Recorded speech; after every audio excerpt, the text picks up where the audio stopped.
Comment déclarer ses revenus Airbnb? Bienvenue dans cette vidéo.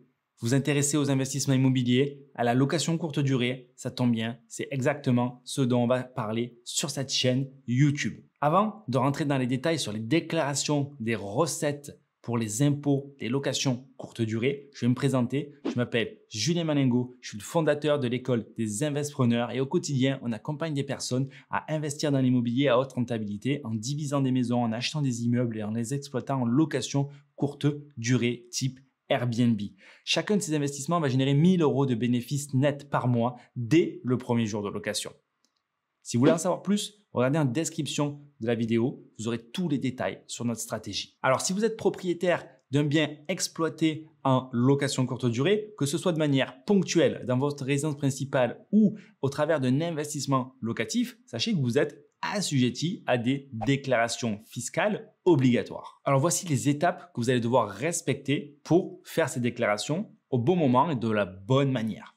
Premièrement, il nous faut savoir combien de nuitées vous avez loué, que ce soit sur Airbnb ou Booking. Pour cela, rien de plus facile, vous rendez sur les plateformes en question et sur la partie revenus, vous allez voir le chiffre d'affaires qui a été réalisé par mois et donc sur l'année passée. Normalement, à ce stade, vous savez sous quel régime d'imposition vous exploitez votre appartement ou votre bien en location courte durée. Vous pouvez être en société, vous pouvez être en nom propre, vous pouvez être loueur meublé non professionnel, loueur meublé professionnel. Vous pouvez être au réel, au micro, en auto-entreprise. Chacun de ces régimes aura des conditions différentes. Il est très important de savoir où vous vous situez là-dedans. Si vous avez du mal à savoir exactement comment ça se passe, j'ai fait une autre vidéo sur la chaîne que vous pouvez la trouver sur la partie fiscalité en location courte durée. Et elle vous expliquera tous les détails liés à l'imposition de ce type d'activité. Allez voir cette vidéo, abonnez-vous à la chaîne pour ne pas manquer les prochaines vidéos qui sortiront à ce sujet. En début d'année, il faudra donner toutes les recettes locatives à votre expert comptable ainsi que toutes les charges liées à cette exploitation. Il pourra ainsi travailler à votre liasse comptable. C'est en avril-mai, au moment de la déclaration de l'impôt sur le revenu, que vous allez devoir ajouter dans les bonnes cases les documents et les chiffres donnés par votre expert comptable. Si, du coup, vous investissez en tant que loueur meublé non professionnel, alors il faudra travailler sur la feuille des bénéfices industriels et commerciaux. Si vous investissez au travers d'une société, alors ça sera sur le centre des impôts et sur l'espace professionnel de vos impôts où il faudra déclarer deux choses.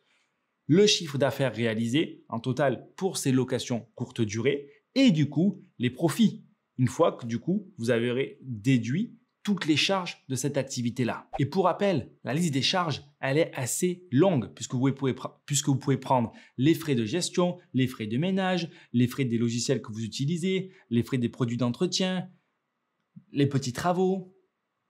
Voilà. Gardez bien toutes les factures et envoyez-les bien au comptable de façon à pouvoir montrer tout ça aux impôts si question il y a. Après la déclaration d'avril-mai, selon les départements, selon les années, c'est au moment de la rentrée en septembre où il faudra commencer à payer l'impôt lié à votre activité de location courte durée.